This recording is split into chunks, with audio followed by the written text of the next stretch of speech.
시간이 되었습니다. 우리 사도신경으로 신앙 고백하고 수요일 저녁 예배 시작하도록 하겠습니다. 다 같이 신앙 고백하겠습니다. 나는 전능하신 아버지 하나님 천지의 천주주를 믿습니다. 나는 그의 유일하신 아들 우리 주 예수 그리스도를 믿습니다. 그는 성령으로 잉태되어 동정녀 마리아에게서 나시고 본디오 빌라도에게 고난을 받아 십자가에 못 박혀 죽으시고 장사된 지 사흘 만에 죽은 자 가운데서 다시 살아나셨으며 하늘에 오르시어 전능하신 아버지 하나님 우편에 앉아 계시다가 거기로부터 살아있는 자와 죽은 자를 심판하러 오십니다. 나는 성령을 믿으며 거룩한 공교회와 성도의 교제와 죄를 용서받는 것과 몸의 부활과 영생을 믿습니다. 아멘. 다 함께 찬송가 313장을 함께 찬송하겠습니다. 313장으로 함께 찬양합니다.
하나님, 오늘 하루도 우리의 삶을 지켜보아여 주신 것 감사드립니다. 이제 무더위도 이제 한풀 꺾였고 이제 비가 오면서 이제 가을로 들어가고 있습니다. 이제 조금 있으면 또 추석입니다. 한 해 동안 있는 농사의 그 결실들, 그것들을 이제 거두게 하시는 때가 가까워오고 있습니다. 아버지 하나님, 이것이 그냥 늘 매년마다 있는 일이기에 늘 자연스럽게 그냥 그대로 되어지는 일처럼 세상 사람들은 생각하지만, 그러나 이것이 그냥 저절로 되어지는 일이 아니라 정말 하나님께서 쉬지 않고 일하시는 의한 결과라는 것을 우리는 잘 알고 있습니다.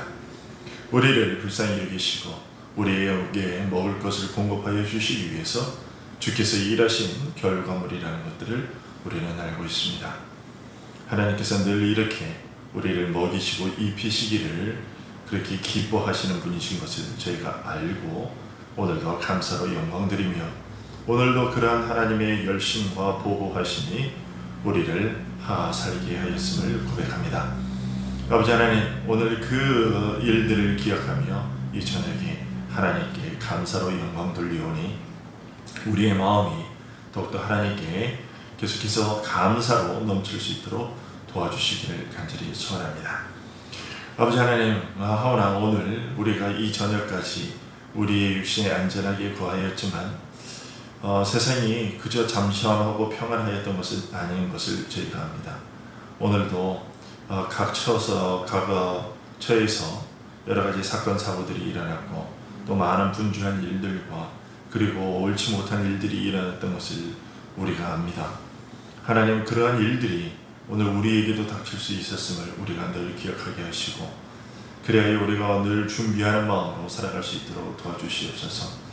하나님께서 언제든지 우리에게도 그런 일들이 일어나게 닥칠 수 있게 할 수 있다는 것을 우리가 기억하고 그런 일들이 닥칠 때 우리가 어떤 자세로 살아가야 될 것인가 또 우리가 고민하는 자들 되게 하여 주시고 또 그러한 어려운 일들이 있을 때에도 하나님의 선하신 뜻 가운데서 하나님의 섭리 가운데서 이루어지는 일들을 우리가 늘 기억하고 그런 어려운 일들을 만났을 때 곤고한 일을 만났을 때 불평과 불만으로 임하지 아니하고 하나님의 극복해 하시고 승리케 하시고 지켜 보호하시는 그러한 능력들 그러한 섭리를 우리가 의지하고 하나님께 우리를 내어 맡기는 자들 될 수 있도록 도와주시기를 간절히 소원합니다.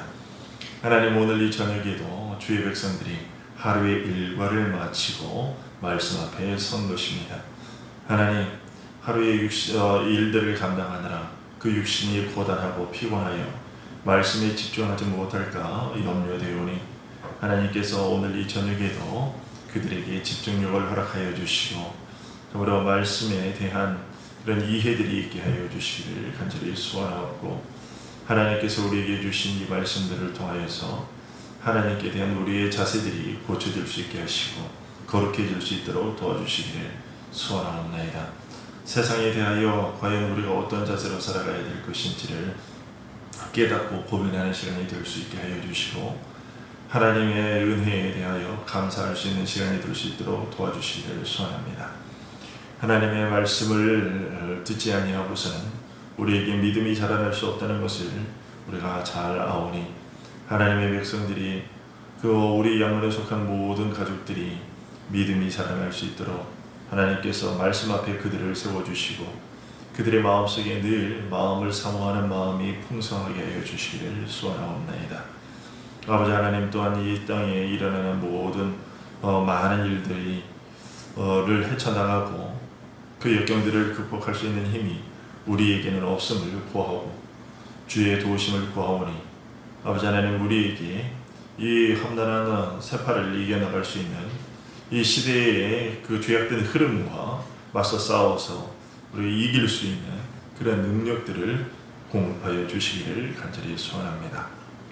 하나님, 성도들의 각 가정에 필요한 일들, 필요한 것들이 있습니다.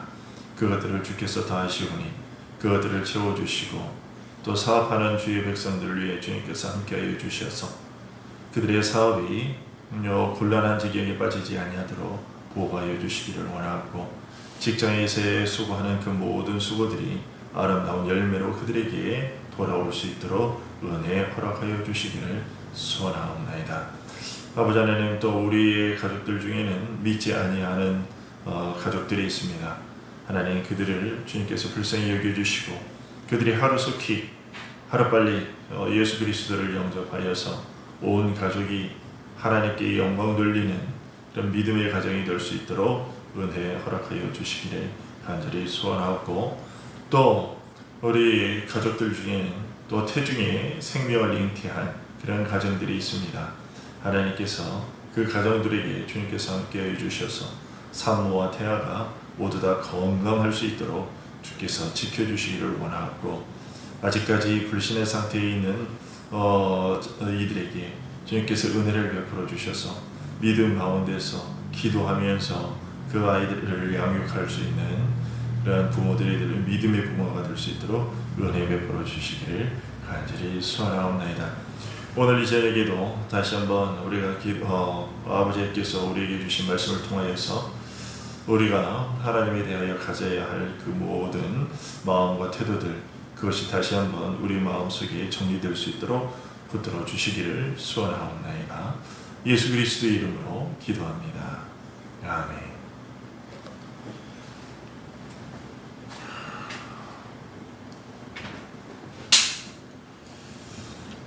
오늘 우리가 함께 볼 말씀은 사무엘상 20장 1절부터 17절까지의 말씀입니다.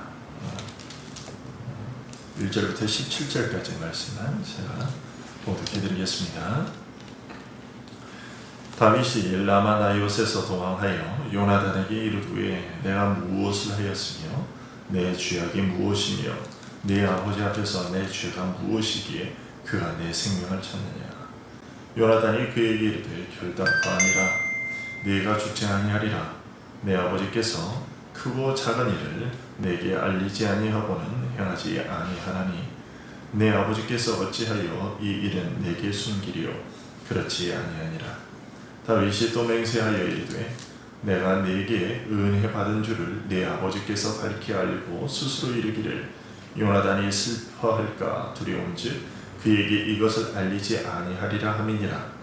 그러나 진실로 여호와의 살아계심과 내 생명을 두고 맹세하노니 나와 죽음의 사이는 한 걸음뿐이니라. 요나단이 다윗에게 이르되 내 마음의 소원이 무엇이든지 내가 너를 위하여 그것을 이루리라.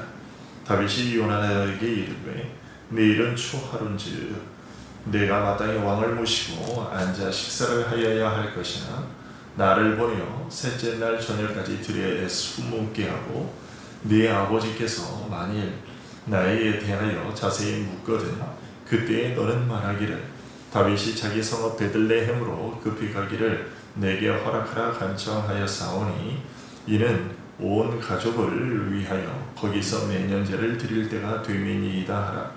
그의 말이 좋다 하면 내 종이 평안하려니와 그가 만일 노하면 나를 해하려고 결심한 줄을 알지니 그런즉 바라건대 내 종에게 인자하게 행하라. 네가 네 종에게 여호와 앞에서 너와 맹약하게 하였음이니라. 그러나 내게 죄악이 있으면 네가 친히 나를 죽이라.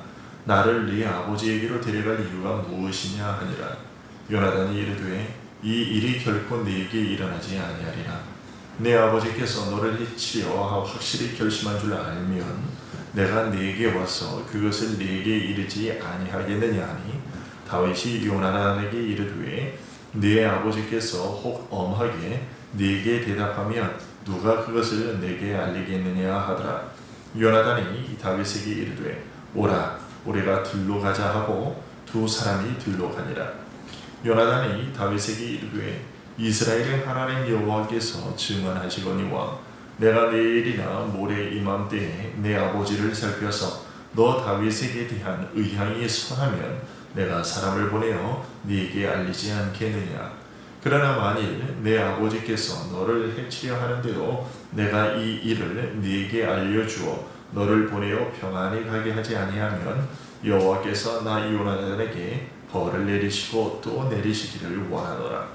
여호와께서 내 아버지와 함께 하신 것 같이 너와 함께 하시기를 원하노니 너는 내가 사는 날 동안에 여호와의 인자하심을 내게 베풀어서 나를 죽지 않게 할 뿐 아니라 여호와께서 너 다윗의 대적들을 지면에서 다 끊어버리신 때에도 너는 내 인자함을 내 집에서 영원히 끊어버리지 말라 하고 이에 요나단이 다윗의 집과 언약하기를 여호와께서는 다윗의 대적들을 치실지어다 하니라. 다윗에 대한 요나단의 사랑이 그를 다시 맹세하게 하였으니 이는 자기 생명을 사랑하는 것 같이 그를 사랑함이었더라. 아멘. 오늘 말씀은 다윗과 요나단이 서로 어떻게 우정을 표시하고 어떻게 여호와 앞에서 언약을 맺었는가 하는 이야기입니다. 둘 사이의 우정을 쌓은 이 일이 후에 역사적으로 무슨 굉장한 결과를 내거나 어떤 독특한 역사적 사실을 빚어낸 원인으로서 작용한 것은 아니지만, 요나단의 이런 모습을 통해서 우리가 하나님 앞에서 가져야 할 자세 한 가지를 배우게 됩니다. 하나님께서 요나단이라는 한 인물의 일생과 활동을 통해서 우리들 자신의 인생이라는 문제에 대해서 이러한 면과 저러한 사실들이 과연 무엇을 의미하는지 생각할 수 있도록 해주고 계십니다. 오늘은 바로 이 부분에 대해서 우리가 좀 살펴보려고 합니다. 요나단과 다윗이 첫 대면을 한 것은 다윗이 골리앗을 죽이고 난 후 사울 왕 앞에 와서 보고했을 때였습니다. 그때 요나단은 옆에 서서 다윗을 보고 그 마음이 하나가 되어서 그때부터 다윗을 사랑하기를 자기의 목숨과 같이 사랑했습니다. 그리고 다윗과 언약을 맺었죠. 그리고 오늘 본문에서도 요나단은 다윗과 언약을 맺었습니다. 16절과 17절을 보면 그렇게 되어 있죠. 이에 요나단이 다윗의 집과 언약하기를 여호와께서는 다윗의 대적들을 치실지어다 하니라. 다윗에 대한 요나단의 사랑이 그를 다시 맹세하게 하였으니 이는 자기 생명을 사랑함같이 그를 사랑함이었더라. 다윗과 친구로 일생 신의를 지키겠다고 약속한 것이죠. 다윗에 대한 요나단의 우정은 하나님 앞에 신성하게 약속을 한 후 가진 것이었음을 우리가 생각을 해보면, 이 우정은 개인적인 호의나 친절만이 아니라 하나님 앞에서 가진 신성한 감정이었음을 알 수 있습니다. 이런 감정은 쉽게 발생하는 것은 아닙니다. 사무엘상 19장 1절부터 7절을 보면 사울은 요나단과 부하들에게 다윗을 죽이라고 명령을 하는데요. 이때 요나단은 왕인 아버지 사울에게 충성을 했을 뿐만 아니라 또한 사울에게 효도를 하는 자식이었고, 그럼에도 불구하고 다윗에 대해서는 끝까지 맹세를 지키고 우정을 지킨 그런 사람이었습니다. 사울이 다윗을 죽이라고 할 때 요나단은 간곡하게 자기 아버지에게 다윗을 해치지 말라고 아뢰었죠. 이에 사울이 정신이 돌아와서 다윗을 죽이지 않겠다고 했습니다. 그래서 다윗을 다시 아버지 사울왕 앞으로 데리고 왔지요. 하지만 그런 평화는 오래가지 못했습니다. 여호와께서 부리시는 악령이 다시 사울에게로 들어가자 사울은 다윗을 죽이기 위해 창을 던졌고, 다윗은 다시 사울의 살해 위협을 피해 도망할 수밖에 없었습니다. 그런데 여기서 의문이 드는 한 가지는요, 사울이 자신을 죽이려는 것을 알면서도 다윗은 왜 궁정에 다시 들어갔는가 하는 것입니다. 그것은 자신이 기름 부음 받은 이유를 정확히 알기 위해서였습니다. 다시 말해서 자신을 향한 하나님의 계시의 내용이 무엇인지를 정확히 알고자 했기 때문이었다는 것입니다. 다윗은 기름 부음을 받기는 했지만 자신의 기름 부음 받은 것이 무엇을 위한 것이었는지는 정확히 알지 못했습니다. 사무엘이 기름을 부으면서도 아무 말을 해주지 않았기 때문이죠. 사무엘이 아무 사실도 알려주지 않고 기름을 부었기 때문에 다윗 자신은 물론이요, 또 다윗의 아버지 이새와 그 다음에 다윗의 형들도 다윗을 향한 하나님의 뜻이 무엇인지를 알 수가 없었습니다. 사무엘이 와서 기름을 부었으니까 혹시나 선지자로 부름을 받은 것인가 하는 생각을 그 정도의 생각을 가질 뿐이었습니다. 사울이 왕으로 있었기 때문에 왕으로 세움 받을 것이라고는 꿈에도 생각하지 못했던 것이죠. 그러다가 골리앗과 맞닥뜨리게 되었을 때야 다윗은 자신이 기름 부음 받은 이유가 무엇인지 어렴풋이 짐작할 수 있었습니다. 하나님께서 택하신 이스라엘 민족을 하나님 나라의 한 모형으로 이 땅에 세우고자 왕을 세우신 것이고, 그 사명이 자신에게 주어진 것일지도 모르겠다라는 짐작을 할 수 있게 된 것이죠. 자신이 전장에 오게 된 것, 그리고 골리앗을 만나게 된 것, 그리고 사울이 골리앗을 물리치는 자를 사위로 삼겠다고 한 것 등을 쭉 종합해 보면, 그것들을 고려해 봤을 때 하나님께서 자신에게 이스라엘을 구원하고 이끄는 자로 세우신 것은 아닌가 하는, 그런 사명을 부여하신 것은 아닌가 하는 것을 깨닫게 된 것이죠. 다윗은 이것을 더 확실히 알아보기 위해 정부의 중심을 향해 들어갔던 것입니다. 만약에 자신이 생각한 것이 맞다면 앞으로 자신은 군중을 상대해야 될 것이고, 그런 대중의 대표가 되어야 하고 민중들을 이끄는 자로 활동해야 한다라는 것을 알게 된 것이죠. 그렇다면 그런 신분이 과연 무엇이겠는가? 군사를 지휘하는 사람이겠는가? 아니면 또 다른 무엇이겠는가? 하는 이런 의문들을 확인해 보고자 했던 것입니다. 그런데 사울이 다윗을 천부장으로 삼고 군대의 장관이 되게 했습니다. 그래서 점점 다윗은 이런 자신을 향한 하나님의 뜻들을 확인해 가는 그런 과정 중에 있었는데, 그런데 사울이 다시 악령에 사로잡혀 다윗을 죽이려고 하자, 다윗은 자신의 사명이 무엇인지 아직 정확히 파악되지 못하는 상태에서 죽임을 당하게 되면 그것은 아무 무익한 일이라 생각하고 생명을 보장하기 위해서 사울 왕 앞에서 도망이 뜬 것입니다. 그렇게 시작된 다윗의 망명길은 이후 약 10년 동안 이어졌습니다. 하지만 그 기간 동안 다윗은 사울을 향해 바람을 하거나 싸우려 하지 않았습니다. 2번이나 사울을 죽일 기회가 있었지만 사울 왕을 해치지 않았지요. 오히려 사울 왕의 옷자락을 벤 것까지도 마음 아파했습니다. 이런 망명길에 오른 다윗을 요나단이 작별하는 장면이 오늘 우리가 살펴보는 본문인 것입니다. 사울이 부하들을 보내어 라마 나요서에 사무엘에게로 피신했다는 사실을 소식을 전해 들은 사울 왕은 부하들을 시켜서 다윗을 잡아오도록 명령했습니다. 그렇지만 이 부하들은 3번 모두 하나님의 영이 그들에게 임하여 실패로 돌아가자 이번에는 사울 왕이 직접 다윗을 잡으러 라마 나요스로 왔습니다. 하지만 하나님의 영이 사울에게도 임하자 사울 왕마저도 예언을 하게 되었고, 그 사이에 다윗은 사울 왕으로부터 피신해서 멀리 도망가기 전에 요나단을 찾아온 것이었습니다. 오늘 본문에 보면 다윗이 요나단을 찾아온 이 사실에서 우리는 둘 사이의 우정의 깊이를 알 수 있습니다. 자기를 죽이려고 하는 살벌한 때인 때에도 요나단이 자신을 보호해 줄 것을 그만큼 믿었기 때문에 요나단에게 찾아가서 마음 중심을 털어놓고 이야기를 나눈 것이죠. 특별히 8절에서 다윗이 요나단에게 내게 죄악이 있으면 네가 친히 나를 죽이라. 나를 네 아버지에게로 데려갈 이유가 무엇이냐라고 말한 것은 둘 사이가 보통이 아니라는 것을 알려줍니다.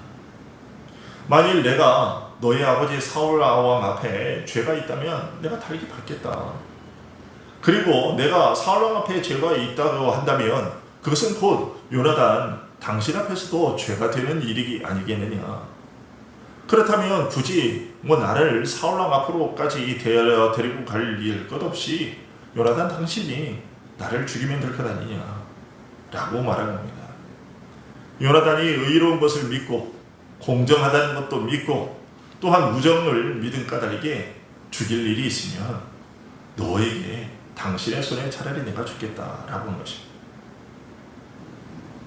이런 이야기는 신뢰가 없으면 하지 못할 이야기인 거죠.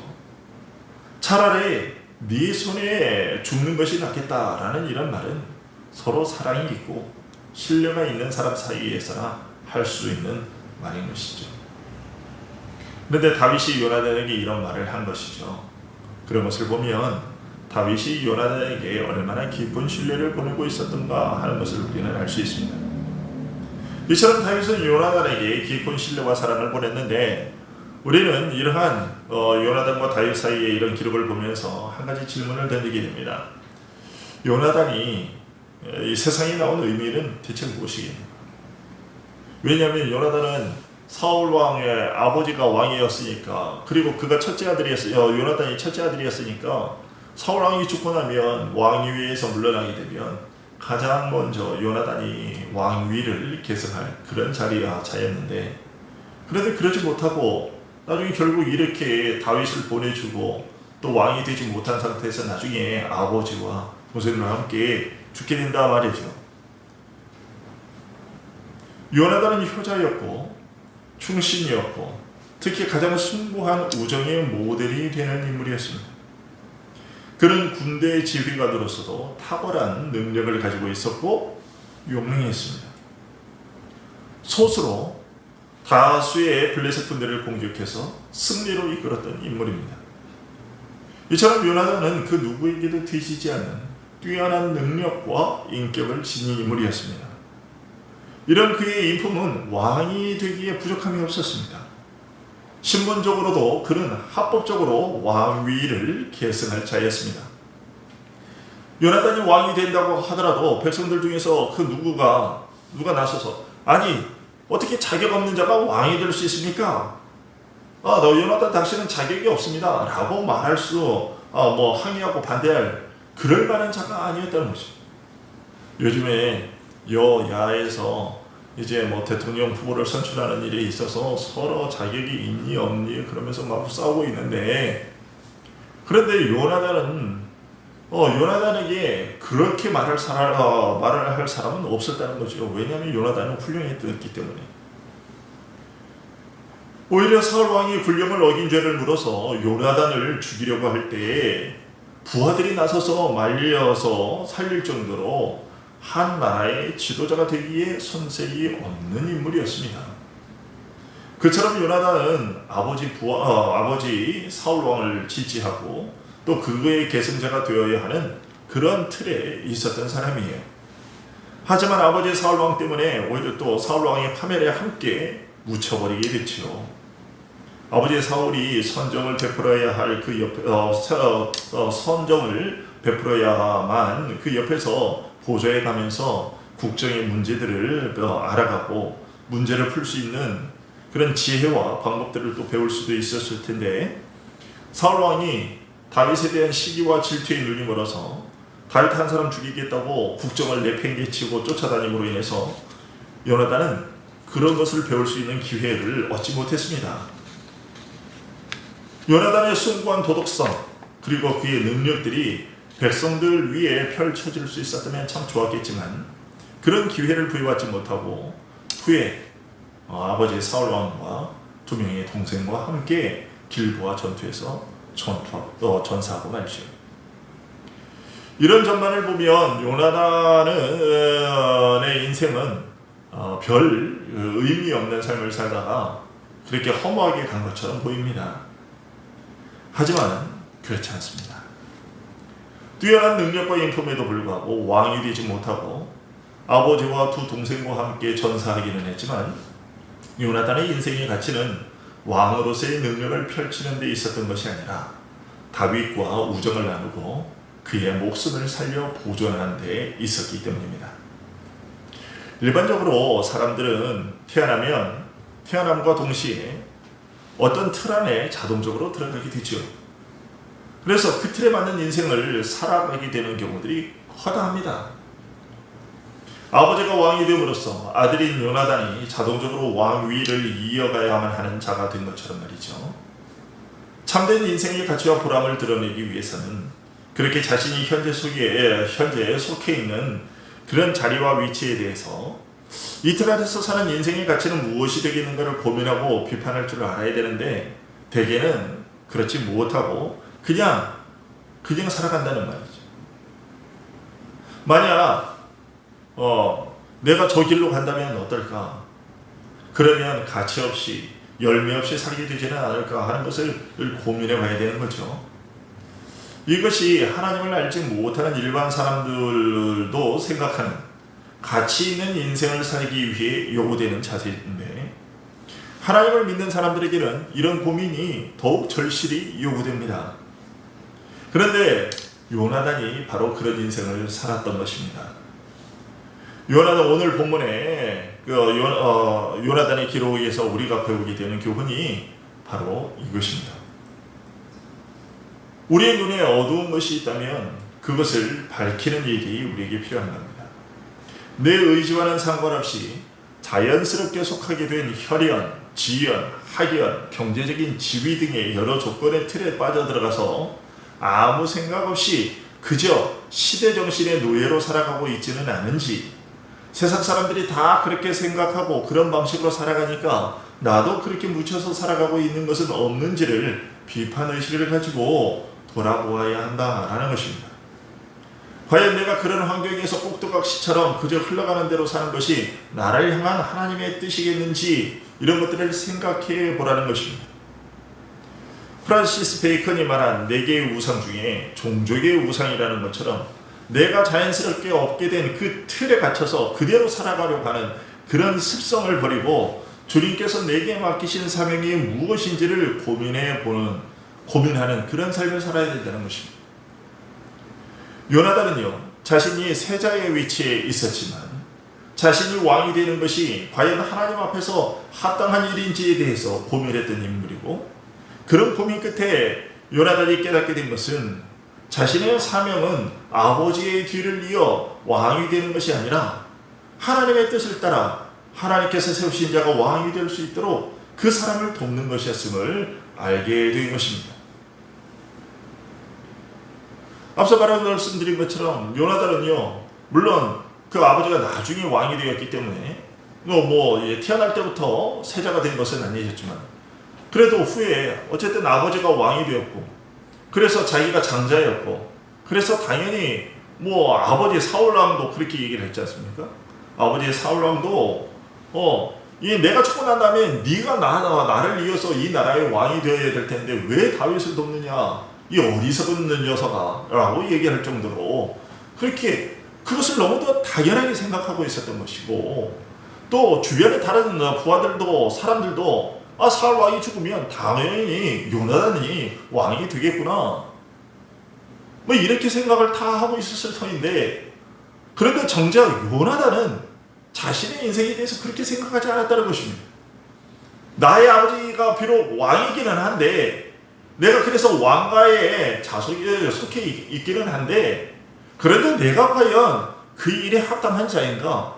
하나님께서 나에게 부여한 사명이 그것인가? 내가 이 왕가에서 태어났다고 나는 그냥 자연스럽게 이 일을 하는 것인가? 이런 것들에 대한 고민이 있었다는 것이죠. 분명히 우리가 요나단의 성경이 기록된 요나단의 그러한 모든 내용들을 살펴보면, 분명히 요나단은 왕이 되어도 손색이 없는 인품과 능력과 지도력을 가진 자였음을 됩니다. 그럼에도 불구하고 그것이 자신의 사명인가에 대한 고민을 한 것이고, 다윗에게 하나님의 영이 함께하는 것을 보게 된 이후로, 그리고 전장에서 골리앗을 물리치고 하는 그런 과정들을 보면서, 그때 다윗이 보였던 그런 내용들과 이런 것들을 보면서 아버지 사울 왕의 살해 위협으로부터 다윗의 생명을 살리는 것이 나에게 주어진 주된 사명이겠다라는 인식을 하고 그 길을 걸었다는 것이죠. 다윗의 생명을 살려서 후에 다윗이 하나님의 백성 이스라엘을 이끄는 왕이 되어 이 세상에 하나님의 뜻을 펼쳐내는 일을 하도록 돕는 것, 그것이 자신의 사명인 것을 알았던 것이죠. 요즘에 그런 대통령이나 이런 지도자를 세우는 사람들, 그것을 세우기 위해서 옆에서 오히려 돕는 사람들이 킹메이커라고 얘기를 하죠. 요나단은 자신이 왕위 계승 서열의 1위였는데 자신이 그 자리에 오르려고 하지 않고 자신의 신분은, 자신에게 맡겨진 사명은 왕이 되는 것이 아니라 왕을 세우는 자가 되는 것이라는 것을 알았던 것이죠.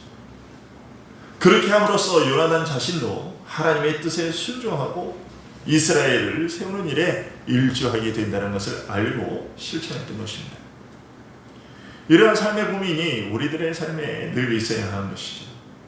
그런데 그렇지 못하고 정해진 틀 안에서 그릇된 흑암의 세력에 밀려가면서 고루한 사상과 고루한 인생 생활을 벗어버리지 못하고 어둠 속으로 질질 끌려가는 일이 참 많은 것이죠. 만약 요나단이 이런 고민을 하지 않았다면 아버지 사울 왕과 함께 다윗을 죽이려고 몰두했을 것이고, 어쩌면 그런 요나단은 아버지와 함께 하나님께 반역하는 자가 되었을 겁니다.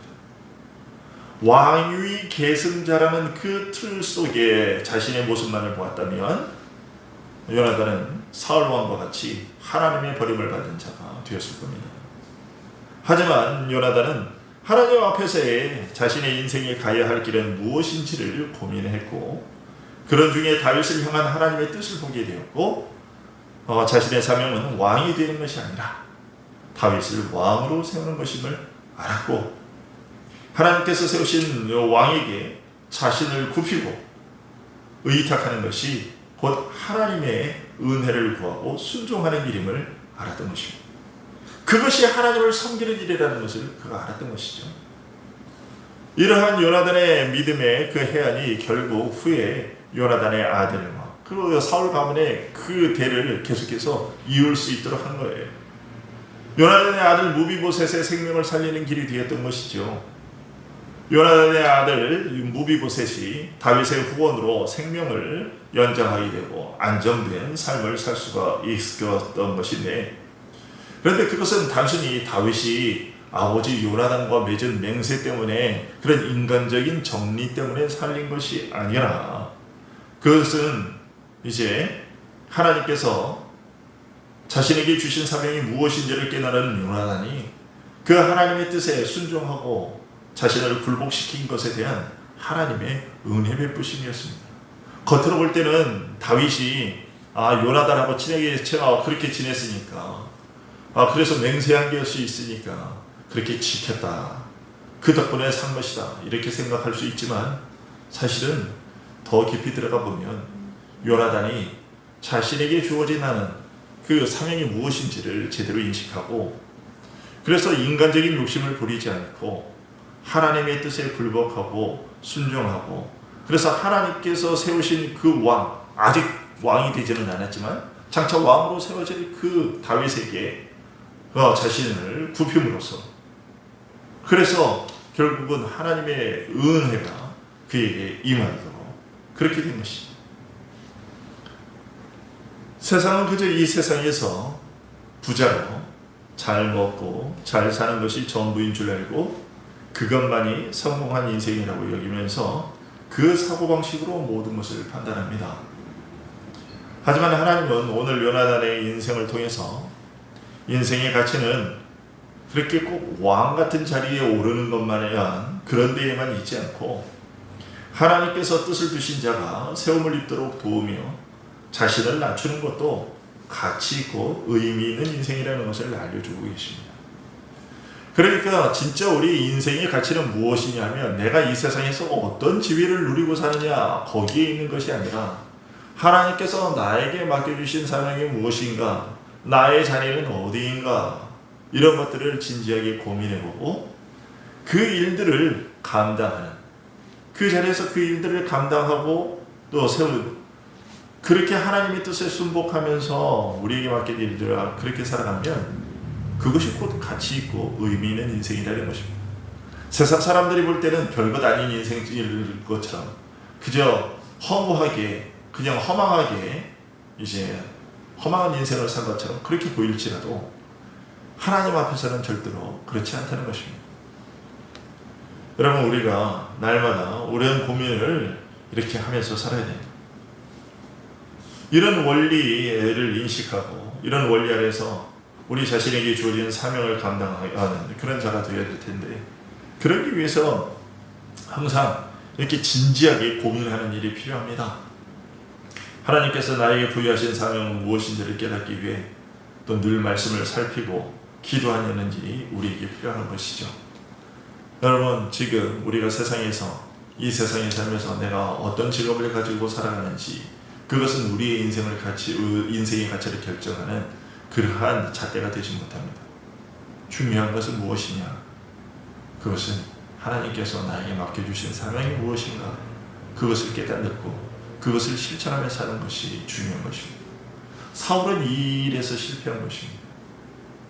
사울은 자신에게 주어진 일이 이스라엘을 하나님의 뜻대로 다스리는 것, 그래서 이 땅에 하나님 나라의 모형을 온전히 드러내는 것, 그것이 그의 사명이었는데 그는 그 사명을 깨닫지 못하고 이 세상에서 왕의 자리에서 사람을 부리고 최고의 자리에 올려서 사람들을 부리는 그 자리에 덫이되어서 그 자리를 잃기 싫어서 결국은 다윗을 쫓아다니다가 하나님께 버림을 받기도 하고 또 순종하지 못함으로 말미암아 결국은 그렇게 비참한 최후를 맞게 된 것입니다. 그러나 그 아들 요나단은 비록 왕이 되지는 못했어도 자신에게 맡겨진 그 사명, 곧 다윗의 생명을 사울 왕으로부터 건지고 그의 생명을 보호하고 피신시키고 하고 그렇게 그를 존중하는 그 일을 통해서 이제 그 일을 감당함으로써 하나님께서 이제 다윗을 통해서 이루고자 하신 그 하나님 나라의 모형, 그것을 이스라엘 왕국을 세워가는 일에 일조하게 되고 그렇게 하나님의 뜻에 순종하게 된 것이죠. 우리가 이런 사실들을 잘 깨닫고 우리가 이 세상의 것에 눈들을 돌리지 말고 정말로 하나님이 나를 향해서 가지고 계신 뜻은 무엇인가, 이것을 늘 기억하고 살아가는 우리가 될 수 있기를 간절히 소원합니다. 기도하겠습니다. 아버지 하나님, 우리들은 그냥 아무 생각 없이 그냥 내가 이 자리에 있으니까 그냥 이 자리에 있는 대로 그렇게 생각 없이 타성에 젖어서 살아갈 때가 참 많습니다. 그러나 하나님께서는 오늘 말씀을 통해서 우리가 그냥 타성에 젖어서 세상의 습관에 젖어서 이 세상의 가치관의 시대의 조류에 휩쓸려서 그냥 떠밀려 가는 것이 아니라 항상 하나님 앞에서 하나님께서 나를 향하여 가지고 계신 뜻이 무엇인지를 진지하게 고민하고 내가 그 일들을 이루기 위해서는 어떤 노력들을 기울여야 하는가, 또 어떻게 함으로써 그 뜻에 순종하고 충성하며 살아갈 수 있을 것인가, 이것을 고민하는 자들이 되어야 한다는 것을 우리에게 알려주셨사오니 하나님, 우리가 그렇게 진지하게 하나님의 뜻을 살피고 공부하는 자들이 되게 하여 주시기를 소원합니다. 나를 향한 하나님의 뜻이 무엇인가를 늘 고민하게 하시고 하나님께서 내게 주신 그 많은 달란트들이 그저 이 세상에서의 그 편안함과 안락함을 위해서 그렇게 살라고 주신 것이 아니라 하나님께서 나를 향하여 가지고 계신 그 사명들을 이루기 위하여 주신 것이라는 것, 이것들을 우리가 잘 기억하고 내게 있는 것이 크든지 작든지 많든지 적든지 간에 그것을 가지고 하나님의 뜻에 순종하고 나에게 주어진 그 사명을 감당하는 일에 사용할 수 있는 저희들 되게 하여 주시기를 간절히 소원합니다. 하나님, 우리에게 주어진 사명을 알기 위해서는 부지런히 하나님의 말씀에 침잠하여야 될 것이고 또 하나님 앞에 무릎 꿇는 일이 있어야 되겠습니다. 하나님, 우리가 이 일에 게으르지 말도록 붙들어 주시기를 소원하옵나이다. 예수 그리스도의 이름으로 기도합니다. 아멘. 네, 여러분 오늘 하루도 수고 많으셨습니다. 여러분들 편안한 마음 되시기를 바라고요. 또 내일 또 새벽기도 나오지는 못하지만 또 내일도 말씀을 올려드릴 텐데 그 말씀 잘 듣고 묵상하시고 저녁에는 또 우리가 심야 기도로 또 잠시 기도하는 시간이 있습니다. 여러분들 우리 말씀과 기도 생활을 게으르지 않는 우리가 될 수 있기를 소원합니다. 평안한 마음 되시기 바랍니다.